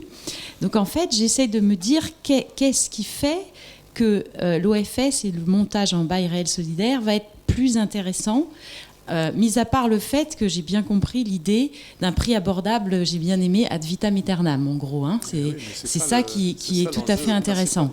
Parce que, en fait, de temps en temps, je me dis, par rapport au profil que nous avons fait énormément, et on continue à faire beaucoup de PSLA, l'idée que forcément les gens vont acheter et se disent tout de suite on va revendre, non, il y a vraiment un parcours résidentiel qui est fait, beaucoup de personnes accèdent à la propriété, se disent pas tout de suite on va revendre. Enfin, pour moi c'est pas forcément tout de suite l'obsession. Et puis je rappelle que déjà moi j'ai connu le PSLA où il n'y avait pas de TVA. Après, il y a eu de la TVA sur le PSLA, et le fait de reverser une partie de la TVA, c'est en soi une clause antispéculative. Voilà. Mais donc, du coup, voilà, je m'interrogeais par rapport à ça. Et effectivement, j'ai pratiqué aussi du pass foncier dans la très courte durée où on a pu en faire. Je crois que de mémoire, c'était plutôt... le problème était sur le collectif en pass foncier plutôt que sur le... On l'a fait d'ailleurs dans des maisons. Mais effectivement, le problème, en fait, c'était un lissage de l'acquisition. Et je crois que le fait générateur de la TVA réduite, c'était le fait que la collectivité donne une subvention, effectivement, par rapport au problème des collectivités.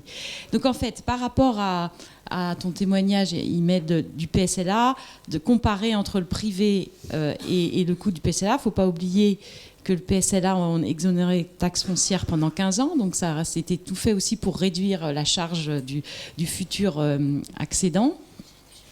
Et puis la TVA réduite, et surtout, je redis, le fait que ce soit les coopératives HLM qui fassent, on a cette sécurisation de l'achat pendant 15 ans qui est quand même pas négligeable, et que parfois les banques ne prennent pas assez en compte dans le montage des prêts, puisque quelque part le fait que l'organisme HLM sécurise en cas d'accident de la vie, on rachète le logement, on reloge dans le parc HLM, les banques devraient prendre en compte pour l'analyse du risque, ce que je trouve qui n'est pas toujours fait assez souvent.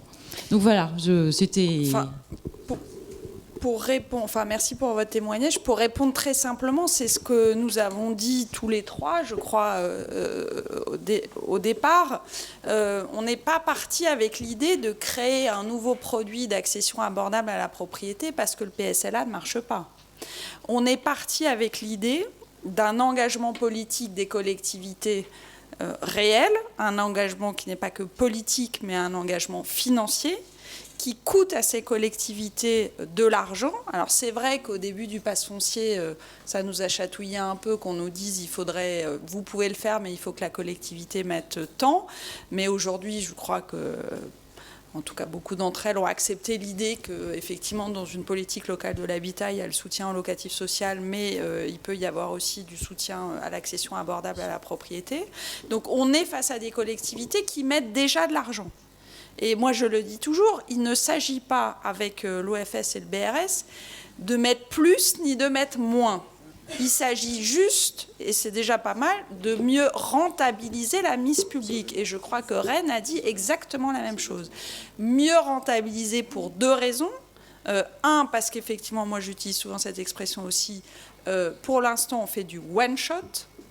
Donc on aide, il y a les clauses de remboursement de la taux de TVA réduit, les clauses antispéculatives, mais quand même au bout du bout, à 10 ou 15 ans ou 12, enfin peu importe, mais au bout du bout, malgré cet argent public, on n'aura aidé qu'un seul acquéreur, et s'il y a une plus-value, c'est lui qui se la met dans la poche. Donc ça, c'est pas une bonne utilisation de l'argent public, surtout quand ça se monte à plusieurs millions, premier élément. Et deuxième élément, on est dans des politiques de l'habitat, et donc y compris dans les politiques de peuplement. Et les endroits qu'on a choisis pour faire ça, vous l'avez dit vous-même, QPV, rénovation urbaine, mais aussi dans certains quartiers. Parce que moi, la mixité sociale, Dominique Fija le disait, même dans des quartiers plus attractifs ou plus valorisés, pour moi, la mixité sociale, c'est pas d'un côté que du HLM et de l'autre que du libre en accession. Au milieu, il y a une catégorie de population qui, pour les uns, préfèrent de l'intermédiaire en locatif parce que c'est leur préférence, et pour les autres, peuvent préférer l'accession à la propriété, mais à des niveaux de prix qui sont aussi ceux de l'intermédiaire. Donc il y a aussi des enjeux de politique de l'habitat et de politique de peuplement. Ce qui veut dire que tel logement, là aussi, c'est pas une seule fois qu'il est en accession abordable à la propriété, c'est ad vitam aeternam. Parce que pour le peuplement de cet îlot, de ce quartier ou de cette ville, on pense que c'est une bonne chose.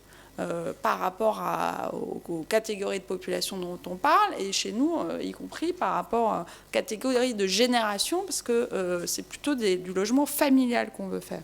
Après, chaque ville est différente en sociologie, en démographie de ce point de vue-là, mais chez nous, c'est vraiment un enjeu fort. Donc, les deux raisons principales qui nous ont conduites à réfléchir, c'est celle-là. C'était pas de dire que le PSLA, ça marche pas.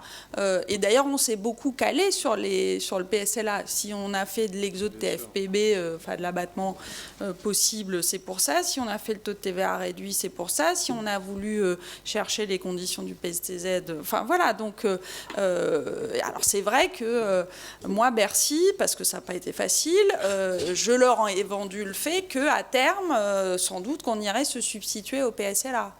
Alors je ne sais pas si ça va se faire tout de suite ou en plusieurs étapes. Moi, à Lille, ville, je le vois plutôt comme ça, mais par exemple, dans la métropole lilloise, on pense que ce serait plutôt l'un et l'autre. Après, on verra bien. Et puis par ailleurs, je rappelle que le PSLA, on est en train de travailler un rapport sur les aides à l'accession à la propriété avec mon collègue Michel Piron, donc on a quelques chiffres en tête. Le PSLA, c'est quand même 8000 opérations par an, hein. C'est pas non plus... à Lille, depuis 2008, on en a fait plus de 2000, donc vous voyez que... Et le PSLA est très concentré dans certains territoires. Donc j'ai même envie de dire, j'espère qu'on fera plus de BRS qu'on ne fait de PSLA. Qu'on s'y substitue ou qu'on s'y ajoute. Sachant que... l'enjeu, c'est plutôt la diffusion à l'ensemble du territoire. Nous, à Lille, on s'est fixé des objectifs validés par les électeurs en matière d'accession abordable à la propriété. On a dit que sur les 10 000 nouveaux logements qu'on veut construire sur un mandat, on en vise à peu près 12,5% en accession abordable à la propriété. On ne va pas exploser ce chiffre parce qu'on aura fait de l'OFS et du BRS. On veut atteindre ce chiffre et mieux utiliser l'argent public. Et je pense que Rennes, c'est pareil. Rennes ne va pas décider tout d'un coup de doubler le nombre d'accessions abordables à la propriété. Donc l'enjeu, il est plutôt la diffusion sur l'ensemble du territoire, là où un certain nombre de collectivités, pour diverses raisons, et notamment en Ile-de-France, ne s'y sont pas encore mises à cette accession abordable à la propriété, que de considérer que là où on en fait déjà, on va en faire vachement plus. C'est plutôt qu'on en fasse au moins autant, mais qu'encore une fois, on pérennise les choses dans le temps, à la fois du point de vue de la gestion de l'argent public et des enjeux de peuplement et de politique de l'habitat. Bonjour, Martin Mauvert, IAU Île-de-France et Observatoire régional du foncier d'Île-de-France. Je vous remercie pour vos interventions. J'avais une question qui consiste à placer un peu ce nouveau segment, cette nouvelle offre qui serait celle du BRS dans l'offre de logement et ces différents segments en France. Notamment, quels sont les incitatifs à la sortie en fait, d'un bail en BRS, indépendamment des accidents de la vie qu'on a beaucoup évoqués, ils sont importants. Finalement, comment ça se passe en termes de fixation, enfin comment quand vous fixez le loyer foncier en fait, vous êtes sur un loyer qui est à la fois assumable économiquement par le ménage et en même temps qui puisse être incitatif pour sortir du BRS à terme. Comment ça se passe si les ressources aussi des ménages évoluent à tel point qu'il pourrait y avoir par exemple des surloyers dans le logement social? Comment ça se passe pour le BRS? Et enfin, si l'opportunité se présente pour des ménages de sortir du BRS pour aller sur le marché en accession libre, est-ce qu'aujourd'hui, même si on est vraiment au tout début des opérations en BRS, il y a eu des simulations peut-être chez Espacité sur la capacité des ménages à franchir cette marche à partir de leur mise de départ et de leur plus-value quand même au regard de l'investissement qu'ils ont réalisé? Je vous remercie. Enfin, je vais laisser les techniciens répondre, mais alors c'est peut-être lié à la particularité de notre ville, mais tant mieux si les gens ont des ressources qui augmentent tout au long de leur vie, mais sauf erreur de ma part, le PTZ, c'est 80% de la population qui est éligible, c'est ça ? Un peu moins, mais enfin c'est quand même une grande partie de la population. Le logement HLM, c'est aussi plus de 65% des gens. Et encore une fois, à Lille, on a des revenus médians qui sont parmi les plus faibles des 20 premières grandes villes. Donc moi, je ne raisonne pas forcément en sortie. Si quelqu'un est rentré dans le BRS sous les plafonds de ressources et que, ma foi, tant mieux pour lui, ses ressources sont augmentées, moi, ça ne me pose pas de problème, y compris par rapport à ce que j'ai dit sur la diversification, qu'il reste là où il est. Par contre, le jour où il décide de vendre parce que, voilà, quelle que soit la raison, celui qui le remplacera devra être sous les mêmes conditions de ressources. C'est plus ça qui m'importe. On n'est pas dans un raisonnement de logement social.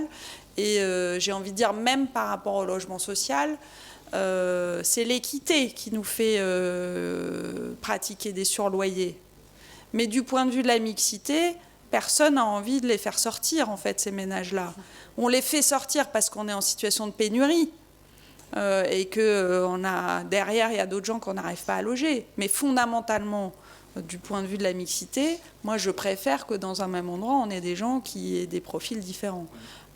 Et donc, c'est plus la gestion de la pénurie et de l'équité qui fait qu'on cherche à les faire sortir. Enfin, après, je renvoie à des débats d'université et d'idéologie qui sont plus lourds que ça. Mais voilà, donc après, politiquement, en tout cas, nous, c'est une question qu'on se pose très peu, mais après, techniquement, ça ne les a pas empêchés d'imaginer quand même des solutions. Alors, en fait, effectivement, on s'est posé la question de cette question du surloyer, enfin, en tout cas, du dispositif. Et effectivement, à ce stade, on n'a pas souhaité l'inscrire. Pour des raisons, je dirais. Alors, effectivement, il y a ce que disait Audrey Linkenheld. Est-ce que vraiment c'est ce qu'on souhaite d'un point de vue stratégique ? Après, bon, il y a un aspect technique. Il faut que ce dispositif, il existe. Ce dont on vous parle aujourd'hui, c'est des choses et des évolutions et des positionnements de chacun qui, finalement, je vais pas dire sont assez récents, mais enfin, à l'échelle d'un dispositif comme ça, si. Et donc, effectivement, on a un enjeu collectif que le dispositif vive, qui s'inscrivent dans des territoires. Rennes nous a dit comment elle le voyait, mais Rennes nous dit aussi qu'elle est en dispositif exploratoire. C'est pas certain encore d'y aller. Donc du coup, c'est peut-être des choses qui viendront à l'avenir, parce qu'on se dira qu'effectivement, il faut prévoir ces dispositions-là. Mais aujourd'hui, on est trop tôt pour dire qu'il faut absolument le prévoir, et on avait quand même un enjeu, je dirais, de faire exister le dispositif sur la base, déjà, avant de venir sophistiquer le système. Mais effectivement, c'est un sujet auquel on a pensé par parallélisme avec effectivement le monde HLM, de la même manière que c'est posé une autre question qui n'a pas été posée, mais peut-être qui est la question des modalités d'attribution. Ouais. Est-ce qu'au niveau national, on fixait des modalités d'attribution ? Le choix a été fait de dire que non, que les dispositions d'attribution étaient laissées à l'appréciation de la politique locale, à l'appréciation de l'OFS, à l'appréciation de sa gouvernance et donc des collectivités qui sont derrière. Voilà, peut-être que l'avis du dispositif nous fera dire que peut-être un jour, au niveau national, on dira que oui, il faut avoir des garde-fous pour ça, mais aujourd'hui, en tout cas, on n'a pas construit de dispositif comme ça. Oui, sur ce point-là, parce qu'on a été sollicité directement, moi je pense que, par rapport à ce que vous venez de dire, ce qui est vraiment important et très positif dans la démarche actuelle, c'est la grande souplesse du dispositif. Ça a été dit. On voit bien que les expériences de Lille, de Rennes, de Bayonne sont extrêmement différentes. Moi, je crois beaucoup que chemin faisant, les uns et les autres vont s'alimenter mutuellement. On a, pour répondre à votre question, mené pour le compte de la DHUP un certain nombre de simulations, justement, d'études d'impact pour le ménage, sur qu'est-ce que ça peut vouloir dire en matière d'effort, de taux d'effort, d'évolution du taux d'effort, de constitution d'un capital et d'une plus-value à la sortie. Tout ceci en fonction de zone, etc. Mais bien évidemment, tout ceci est extrêmement sensible. Et toute la difficulté qu'on a à simuler les choses, c'est qu'on est sur des variables extrêmement nombreuses et très systémiques. Entre est-ce qu'il y a des aides publiques, quel est le poids du foncier, quel est le revenu des ménages par zone. Enfin, c'est extrêmement complexe de pouvoir paramétrer l'ensemble des variables et de se dire, voilà le modèle miracle qui va faire que ça fonctionne partout. D'autant plus qu'à Espacité, on est très convaincus de la nécessité, comme vous le disiez, du fait que les politiques nationales doivent être vraiment circonstanciées au niveau local en fonction des réalités territoriales, non seulement de dynamique de marché, mais aussi de gouvernance locale des politiques de l'habitat. Donc c'est très bien aujourd'hui que le système soit encore tendre et qu'on puisse le faire évoluer en fonction de toutes ces questions un peu philosophiques et pragmatiques qu'on se pose, mais dont on va apporter les réponses, je crois, au fur et à mesure de l'avancée des expériences dans des contextes aussi différents.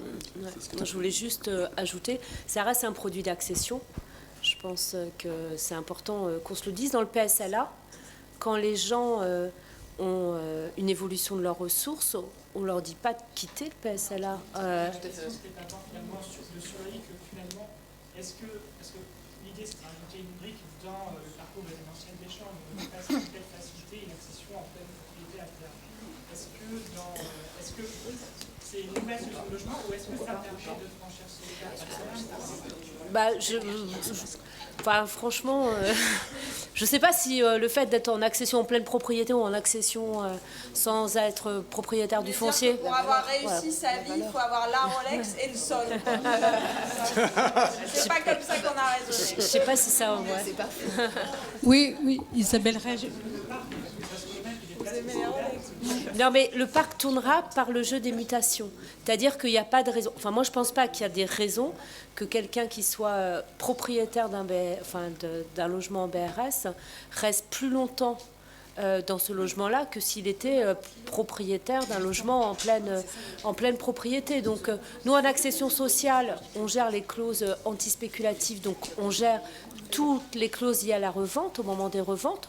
Le parc en accession sociale aujourd'hui tourne. Sauf que quand il tourne, il s'échappe du domaine de son objet social pour aller complètement sur le marché libre et on récupère juste une petite partie de l'aide. Mais voilà, mais sinon ça mute. Non, juste un coin. Très vite, non mais c'est quand même important quand même. Enfin, c'est-à-dire qu'en fait, cette problématique, c'est que s'il n'y a pas une offre suffisante, quelqu'un dont la famille s'agrandit, d'où l'importance d'une petite plus-value quand même. Mais il faut bien qu'il arrive à se loger. Donc si on n'a pas une offre suffisante et qui ne peut pas passer encore par un BRS, il est coincé. Voilà, donc il faut vraiment que ce dispositif soit se développe ou soit qu'on permette une petite plus-value qui permette à ce que la famille puisse trouver un logement qui correspond à ses attentes. Ben oui, Isabelle Ray, Journal Le Monde, c'est la question que je voulais passer parce que j'ai passé une journée avec Abicop etc. Le problème, c'est que si on prive de plus-value un acquéreur, il ne peut pas se reloger ailleurs. Sauf à ce que ce type de formule se répande et qu'il puisse se reloger ailleurs dans un autre BRS. Mais bon, on ne sera peut-être plus là quand... Donc, c'est ça la question, c'est que... D'abord, la question des initiés, c'est vrai, moi, j'habite dans une ville où il y a beaucoup d'accession sociale à la propriété et bizarrement, c'est beaucoup, parfois, les gens des promoteurs ou de la collectivité qui sont dedans. Enfin, bon, ça, c'est un autre problème. Mais la question des initiés, et vous voulez revendre, vous vous agrandissez, vous pouvez pas racheter ailleurs, quoi. Enfin, très franchement, alors d'abord la question des initiés, moi je ne sais pas où vous habitez, je ne sais pas comment elle se pose, mais si on a cherché dès le début à travailler avec les professionnels, notamment les promoteurs, c'est pour ça que j'en ai cité les noms, et les bailleurs, c'est bien pour qu'il n'y ait pas de sujet d'initié et pas de délit d'initié. Ces logements, ils vont être commercialisés dans n'importe quel salon de l'immobilier. Je sais pas, enfin. Bah, écoutez, à Lille, venez à Rennes, venez voir ailleurs. Mais aujourd'hui, on a fait plus de 2000 logements en accession abordable à la propriété. Ils sont vendus au tout venant. Et je peux vous garantir, parce que il se trouve que je suis aussi à l'origine d'une décision du BOFIP sur les conditions dans lesquelles on doit ou pas rembourser sa TVA réduite quand on quitte un logement et pour quelles raisons on le quitte, puisqu'il manquait un certain nombre de conditions pour s'exonérer de ce remboursement. Notamment, il y avait des trucs un peu bizarres qui faisaient que quand vous vous mariez, vous étiez exonéré de rembourser la TVA, mais quand vous paxiez, ce n'était pas le cas. Quand vous aviez un enfant, ça ne marchait pas non plus. Or, c'est des raisons objectives dans la vie. Quand vous achetez un type 2 en taux de TVA réduit et que vous avez un enfant et que du coup ils vous font un type 3, ça me paraît moi pas choquant que vous soyez exonéré de remboursement. Bref, j'étais à l'origine de la circulaire du BOFIP. Je peux vous dire que les gens qui m'écrivent de toute la France pour me demander des éclaircissements sur cette circulaire, est-ce qu'ils rentrent dans le cas ou pas, j'ai pas l'impression que ce soit des initiés, c'est vraiment des gens lambda. Donc je pense que faut certainement pas donner cette idée que, il n'y a pas d'initiés, c'est de la commercialisation classique. Ce qui est important, c'est que l'information, elle soit bien portée par les professionnels et par les notaires, mais c'est dans n'importe quel salon de l'immobilier que ces logements se vendent. Et chez nous à Lille, les salons de l'immobilier, les publicités, elles sont dans les journaux, elles ne sont pas réservées à quelques-uns sur un ticket d'entrée. Enfin, vous avez l'air d'en douter, mais moi j'aimerais bien que dans le monde, on n'ait pas demain un article qui dise que tout ça est réservé aux initiés et qu'il faut connaître le maire pour avoir un logement. Non mais franchement, quoi. On n'a pas fait tout ça pour ça. Non, vraiment, ça me tient à cœur, quoi. On doit rendre la salle dans 10 minutes, donc ce que j'ai...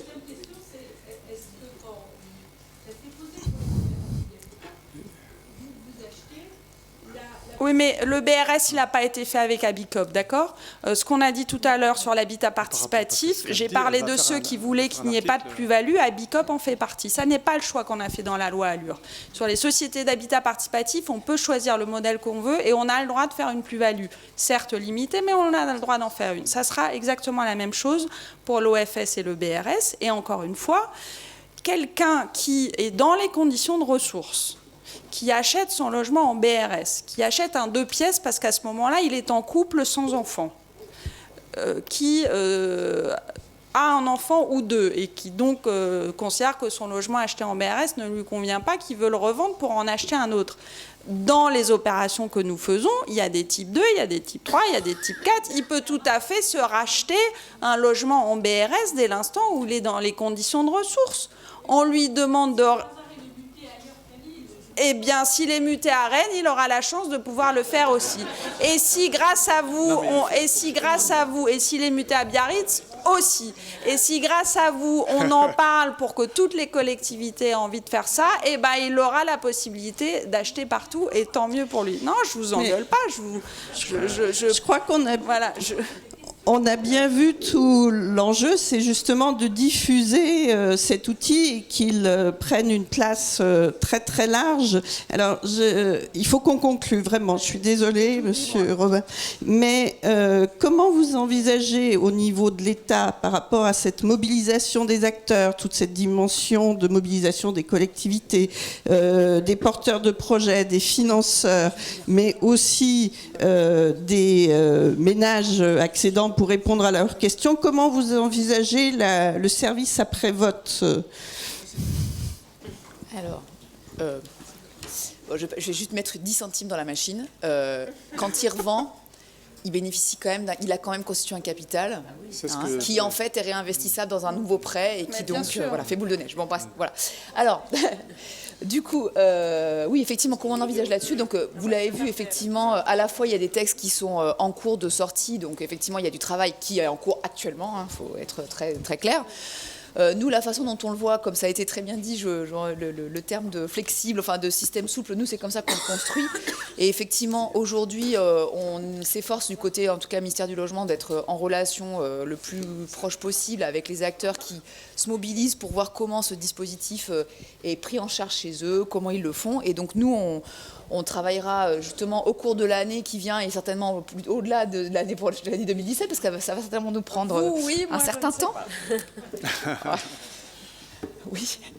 Personne n'est complètement pérenne, même nous. Mais du coup, pour effectivement voir comment les choses évoluent, comment elles se stabilisent et comment les textes existants ont besoin d'évoluer, parce qu'ils auront besoin d'évoluer, c'est tout à fait évident. Les textes d'aujourd'hui, ils sont très clairement perfectibles et on le sait très bien, puisque je dirais à peu près chaque semaine, je veux dire peut-être chaque quinzaine qui passe, nous amène une nouvelle question et une nouvelle réponse. Voilà, donc du coup, nous, on le conçoit comme ça. Et on voit aussi qu'on a un enjeu, je dirais, que je vais qualifier de collectif, qui nous inclut et nous oblige là-dessus, mais je dirais aussi tous les professionnels, c'est effectivement de diffusion de l'outil, de ses usages, de la manière dont certains entendent s'en saisir pour faire des modèles. Et voilà, nous, on le conçoit comme un outil aussi ouvert que possible, qui doit quand même avoir des garanties. Donc voilà, c'est toute la difficulté pour nous de positionner des garanties, mais pas trop rigides, de manière à ce que ça puisse effectivement être approprié et utilisé dans plein de domaines. Donc voilà. Je crois qu'on a bien compris, on va conclure comme ça. Je crois que c'est celui-là qui marche. Voilà, on va conclure comme ça. On a bien compris que cet outil possédait beaucoup d'atouts. Je ne sais pas si c'est une pépite, en tout cas pour les collectivités locales, c'est une nouvelle corde à leur arc et il faut vraiment qu'elles s'en saisissent. Donc maintenant, il faut se mettre au travail. Je propose qu'Audrey Lincoln nous fasse quelques mots de conclusion. Non, mais simplement dire que dans le service après-vote, il y a les matinées comme celle-là. C'est-à-dire que c'est vrai qu'on est un peu habitué maintenant à se croiser dans ce type de séminaire. Mais vraiment, merci beaucoup, parce que je crois que le meilleur moyen que les collectivités et les professionnels s'approprient le sujet s'ils le trouvent intéressant, c'est qu'on multiplie ce type d'échanges. Ici, à Paris, on en a fait un certain nombre. Je pense qu'on peut imaginer aussi peut-être de les décliner à l'échelle régionale. Et puis, on viendra chacun témoigner non plus seulement de nos idées, mais de nos expériences, puisque la nôtre est quand même imminente et j'espère qu'elle va fonctionner, et puis d'autres suivront. Mais vraiment, je crois que le meilleur moyen de faire connaître le dispositif, c'est de multiplier ces initiatives. Donc, merci beaucoup. Merci beaucoup.